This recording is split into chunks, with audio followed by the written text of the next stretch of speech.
Class 9 students, finally आप लोगों का अपडेटेड करिकुलम आ चुका है साइंस के लिए। आपका फिजिक्स, केमिस्ट्री, बायोलॉजी में क्या क्या चेंजेस हैं, कौन कौन से चैप्टर्स ऐड ऑन हुए हैं या फिर डिलीट हुए हैं, बहुत सारे टॉपिक्स आपके ऐड ऑन भी हुए हैं और डिलीट भी हुए हैं। ठीक है, तो यहाँ पर आज हम बेसिकली यही डिस्कस करने वाले हैं कि आप फॉर एन एग्जांपल आप यहाँ पर कैसे देख सकते हो, राइट। यहाँ पर ऐसा सेकेंडरी करिकुलम में जाके देन आपका यहाँ पर मेन सब्जेक्ट्स, देन आपका साइंस। बेटा जो यहाँ पर आपका ये गिवन है, ठीक है, आप इसको रीड कर लीजिएगा, व्हाटएवर मतलब जो भी आपका यहाँ पर गिवन है। ठीक है, मैं आपका बायोलॉजी पार्ट यहाँ पर डिस्कस कर देती हूँ। रेस्ट फैकल्टीज आपकी फिजिक्स और केमिस्ट्री मैम और सर वो लोग डिस्कस कर देंगे। बेटा यहाँ पर अगर आप बायोलॉजी में देखोगे 9th क्लास में मेजरली आपके 3 चैप्टर्स पहले थे। सेल चैप्टर था, टिश्यूज चैप्टर था और improvement in food resources chapter था, राइट। अभी यहाँ पर आपका अभी करंट वाला अपडेटेड वाला देखोगे आप, तो यहाँ पर आपका फर्स्ट जो है सेल वो एज इट इज है। ठीक है, यहाँ पर आपका discovery of cell, plant cell और एनिमल सेल। ठीक है, उसके बाद आपके cell organelles that will be remain same as it is, वो आपका सेम रहेगा। What are the major topics that has been added, that is your cancer. ठीक है, कैंसर और recent advancement in cell biology, majorly 2 topics ये वाले आपके add on हुए हैं। ठीक है, then moving to our next chapter that is tissues chapter. बेटा आपके टिश्यूज चैप्टर में यहाँ पर आपका वही level of organisation, plant tissues and animal tissues. First आपको सेल चैप्टर पढ़ा दिया जाता है, देन आपका यहाँ पर टिश्यूज चैप्टर आता है, वही मेरिस्टेमेटिक टिश्यूज और यहाँ पर आपके टाइप्स ऑफ एनिमल टिश्यूज रहेंगे। What has been added there, यहाँ पर आपके टॉपिक्स क्या एड ऑन हुआ है बेटा, इसमें कुछ डिलीट नहीं हुआ है। ठीक है, यहाँ पर आपका elementary idea of musculoskeletal system, injuries, nutrition, exercise, majorly यहाँ पर 2 टॉपिक्स आपके सेल चैप्टर की तरह एड ऑन हुए हैं। ठीक है, लाइक फॉर एन एग्जांपल अगर आप लोग नीट वगैरह में अगर आपका इंटरेस्ट है तो यहाँ से आपका बेस बनेगा। देन यहाँ पर आपका रिप्रोडक्शन चैप्टर, नॉर्मली आप लोग इसे 10th क्लास में डायरेक्टली पढ़ते हो, बट यहाँ पर 9th क्लास में इस बार अपडेटेड सिलेबस के अकॉर्डिंग इसको अपडेट कर दिया गया है।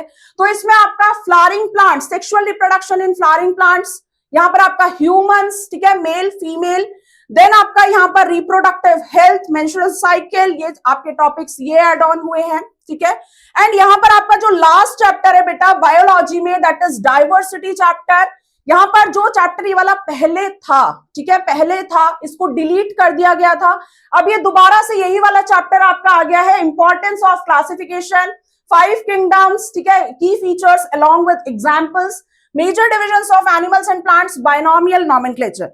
सो updated according to the updated syllabus, majorly in class 9th biology में आपके 4 चैप्टर्स हैं, cell, tissues, reproduction and diversity chapter, improvement in food resources ये आपका डिलीट हो चुका है, right. Moving to our chemistry part, Pragati ma'am आपका केमिस्ट्री पार्ट डिस्कस करेंगे। Over to you ma'am. Okay, thank you ma'am. So class 9 के champions, नया session, नया सिलेबस सब मिल गया है। सीबीएसई ने बहुत सारे चेंजेस किए हैं, तो इसमें केमिस्ट्री पार्ट में गुड न्यूज है कि पहले 4 चैप्टर था, वी हैव 3 चैप्टर्स। ठीक है, तीनों चैप्टर में वही सारी चीजें हैं, कुछ चीजें ऐड ऑन हुई हैं, डिलीट तो पहला पूरा complete chapter matter in surrounding हटा दिया है, बट बाकी चैप्टर्स में ऐड हुए हैं, कुछ डिलीट नहीं हुआ है।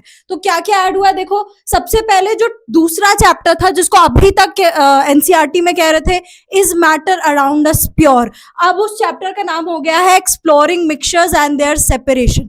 तो यहाँ पर आप सारी चीजें पुरानी है, होमोजेनियस मिक्सचर, हेट्रोजेनियस मिक्सचर, ये सब हम पहले ही पढ़ रहे थे, सॉल्यूशंस के बारे में पहले भी पढ़ रहे थे। जो ऐड हुआ है वो सेपरेशन टेक्निक है। अच्छा, जो कोरोना से पहले था ना, तो ये टॉपिक था पहले, फिर हटाया, अब फिर उसी को ऐड कर दिया है। सेपरेशन टेक्निक में जो मिक्सचर्स हैं उनको अलग अलग कैसे सेपरेट करते हैं, जिसमें से आपका आ गया है chromatography, then paper chromatography, centrifugation, coagulation method, ये सारी चीजें ऐड हुई हैं। ठीक है, एंड इट्स वेरी इंपॉर्टेंट क्योंकि नीट में भी ये सारी चीजें डाली है, तो आप अभी से पढ़ोगे तो बाकी आगे भी काम आएगा। नेक्स्ट, स्ट्रक्चर ऑफ एटम जो अभी भी है, स्ट्रक्चर ऑफ एटम इस साल भी है और आगे भी है, अभी जो ऐड इसमें कुछ चेंज नहीं है। क्या क्या है देख लीजिए आप, एटम्स के बारे में सब कुछ बताया है, सारे मॉडल्स जो अभी एनसीईआरटी में करंट है यही आगे भी प्रोसीड हो रहा है। Atomic number, mass number, isotopes and isobar. कुछ चीजें अलग है, जैसे इसमें आयुपैक नॉमेनक्लेचर डाल दिया है फर्स्ट 18 एलिमेंट्स का, ठीक है।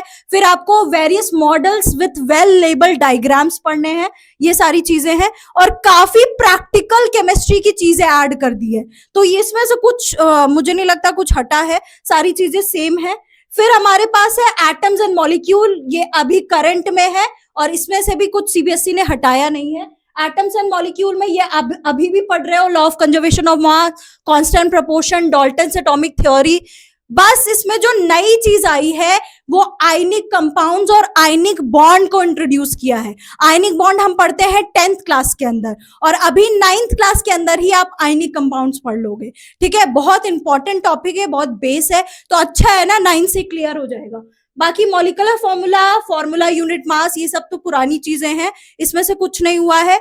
जो एड ऑन हुआ है बच्चों, अगर मैं आपको ऐसे बता दूं तो एड ऑन बस वही आपका हुआ है, क्या, सेपरेशन टेक्निक चैप्टर 1 के अंदर, और एटम्स एंड मॉलिक्यूल्स में आपका आयनिक बॉन्ड्स और आयनिक कंपाउंड एड ऑन किया है। तो 4 में से 3 हो गए, बट बहुत इंटरेस्टिंग चीजें हैं, सीखेंगे हम क्लास के अंदर कैसे आपको 9th में कैसे कवर करना है। अब फिजिक्स वाला पार्ट आपको राहुल सर एक्सप्लेन करेंगे क्या क्या चेंजेस हुए हैं। Over to you sir. Thank you ma'am. बच्चों कैसे हैं आप सभी? तो फिजिक्स का पार्ट डिस्कस करते हैं। पहले आपके 5 चैप्टर हुआ करते थे, लेकिन आपकी दुख दर्द पीड़ा आप खत्म कर दी है सीबीएसई ने, जिसमें आपके 4 चैप्टर कर दिए हैं। कुछ बच्चों की 1 चैप्टर जान हुआ करता था, जिसमें इंटरेस्ट आता था, चीजों को रिलेट करके लोग बच्चे पढ़ते थे, वो था ग्रेविटेशन चैप्टर, जो आपका डिलीट कर दिया गया है। लेकिन सीबीएसई यही चाहती है आपसे कि आपके ऊपर बर्डन कम से कम रहे, बस सीबीएसई यही चाहती है। ठीक है, तो डिस्कस करते हैं कौन कौन से पार्ट आपके सेम है, यानी चैप्टर कौन कौन से सेम है। ठीक है, तो डिस्कस करते हैं। पहला,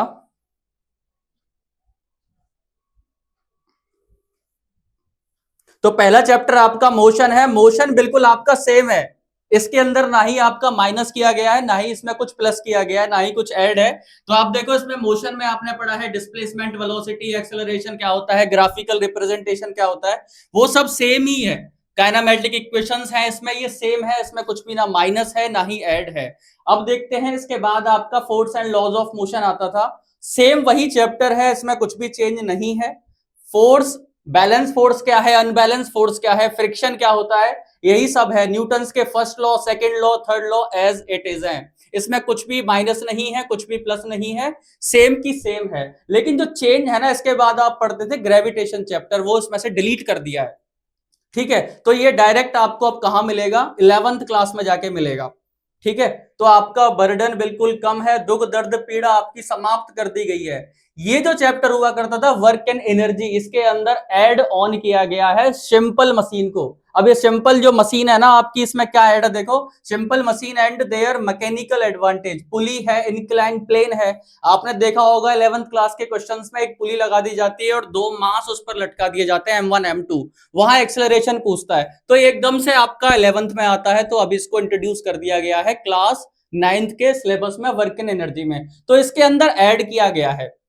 ठीक है, तो ग्रेविटेशन यहां से माइनस है, लेकिन इसमें ऐड किया गया है सिंपल मशीन को। उसके बाद आपका साउंड जो है एज इट इज है, इसमें कोई भी चेंज नहीं है। आप प्रोडक्शन ऑफ साउंड पढ़ते थे, ग्राफिकल रिप्रेजेंटेशन पढ़ते थे, वेवलेंथ, फ्रीक्वेंसी, एम्पलीट्यूड, लाउडनेस किस पे डिपेंड करती है, एज इट इज है, इसमें कोई भी चेंज नहीं है। ठीक है, तो ये चैप्टर्स थे तुम्हारे फिजिक्स के, जिसमें आपका बर्डन, दुख दर्द पीड़ा सीबीएसई ने बिल्कुल खत्म कर दी है कि हमारे बच्चों को कोई भी टेंशन नहीं होनी चाहिए। तो इसमें आपका एक पार्ट और रहता है एडवांस, इसमें अभी बेसिक और एडवांस कर दिया, यानी एडवांस आपका ऑप्शनल है, आपको देना है तो दें, आपको नहीं देना है बिल्कुल ना दें। तो सीबीएसई नहीं चाहती कि आपके ऊपर प्रेशर क्रिएट हो। ठीक है, तो वो ऑप्शनल है, ऑप्शनल अगर आप देते हैं तो वो मार्क्स आपकी मार्कशीट पर बिल्कुल आएंगे कि इन्होंने एडवांस क्लियर कर रखा है। अब इसको बिल्कुल ये मत समझना कि ये जेई मेन और एडवांस है, नहीं, ये आपका 9th में ही है। एडवांस उसमें लिख के आएगा कि इतने मार्क्स उसने स्कोर किए हैं, और उसी में वो लिख कर आने वाला है आपकी मार्कशीट पर, फाइनल जो मार्कशीट आपको मिलेगी क्लास 9th की। ठीक है, तो ये था आपका अपडेटेड सिलेबस। तो जो सीबीएसई ने चेंज किया है, बायो का आपने समझ लिया, केमिस्ट्री में क्या चेंजेस हुए हैं वो मैम ने बता दिए आपको, फिजिक्स का मैंने डिस्कस कर लिया। तो कुछ नहीं करना तुमको, अब मन लगाकर पढ़ना है, बर्डन बिल्कुल कम हो गया, दुख दर्द पीड़ा बिल्कुल समाप्त कर दी है, बस अब तुझे कॉपी पेन निकाल कर पढ़ना है, पढ़ना स्टार्ट कर दे। क्लास 9th स्टार्ट हो गई है, जितनी मेहनत करेगा उतने मार्क्स स्कोर कर लेगा। सीबीएसई का एक ही मकसद है कि तू नेचर से रिलेट होके पढ़े, बस वही चाहती है सीबीएसई। तो अब कुछ नहीं करना तुझे, बुक निकाल, कॉपी निकाल और पढ़ना स्टार्ट कर दे। ठीक है बच्चों, बाय बाय।